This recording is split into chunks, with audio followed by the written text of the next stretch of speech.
Hello, আসসালামু আলাইকুম। Sure job শাকলিবি ও computer training centre টাঙ্গাইলের পক্ষ থেকে আবারও আপনাদেরকে ম্যাথ পর্ব 28-এ স্বাগতম এবং একই সাথে রমজানের 25তম রজনীর শুভেচ্ছা। তো আমরা দেখলাম যে একটি প্রশ্ন দেওয়া আছে যে একটি ঘড়ি 540 টাকায় বিক্রি করলে 10% ক্ষতি হয়। কি বলা আছে যে একটি ঘড়ি 540 টাকায় বিক্রি করলে 10% আমাদের ক্ষতি হয়।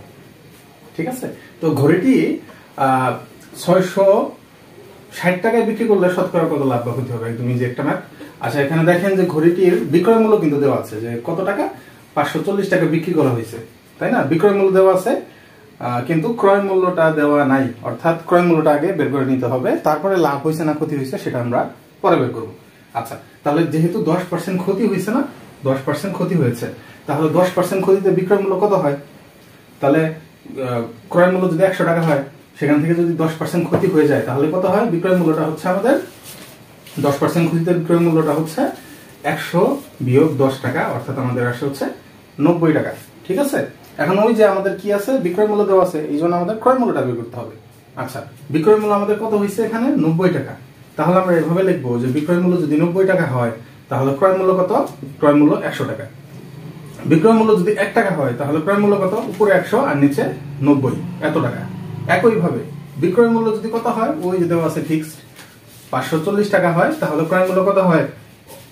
540 অবশ্যই কোথায় যাবে? উপরে চলে যাবে। এরপরে আমরা কি করবো? একটু কাটাকাটি করবো। কিভাবে? এই যে এই শূন্য কাটা, আমরা কি জানি 6 নং 54। ঠিক আছে, এখানে দিলাম, উপরে 6 চলে গেল, 6 নং 54। এবার 6 এর সাথে 100 গুণ করলে কত হয়? 680। অর্থাৎ আমরা দেখলাম যে ঘড়িটির ক্রয় মূল্য হচ্ছে 600 টাকা। তাহলে আমি কত বিক্রি করছি? আমরা বিক্রি করছি হচ্ছে ঘড়িটা 660 টাকায়, কিন্তু আমরা কিনছি কত টাকায়?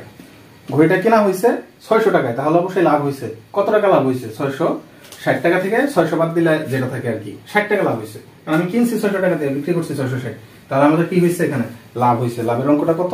লাভের অঙ্কটা হচ্ছে এই বিক্রয় মূল্য থেকে ক্রয় মূল্য মাইনাস হবে, অর্থাৎ 660 টাকা থেকে 600 টাকায় গেলে আমাদের লাভের পরিমাণ আসছে 60 টাকা। কি বলছে প্রশ্নটা? যে ঘড়িটি 660 টাকায় বিক্রি করলে শতকরা কত লাভ বা ক্ষতি হবে? তো অবশ্যই লাভ হচ্ছে আমাদের, তাই না? কি হচ্ছে এখানে? লাভ হচ্ছে। আচ্ছা, শতকরা কত লাভ সেটা আমাদের বের করতে হবে। তাহলে আমরা দেখলাম যে ক্রয় মূল্যটা কত ছিল? 600 টাকা। তো এই 600 টাকায় আমাদের লাভের পরিমাণ দাঁড়াইছে হচ্ছে 60 টাকা। 600 টাকায় লাভ হয়েছে কত?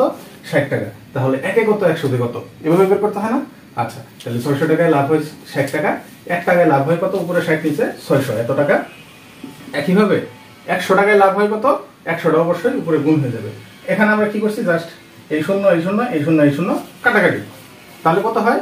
এই 6 দ্বারা 60 কে কাটলে এই যে 6 10 60, তাহলে উপরে আমাদের কত আসে?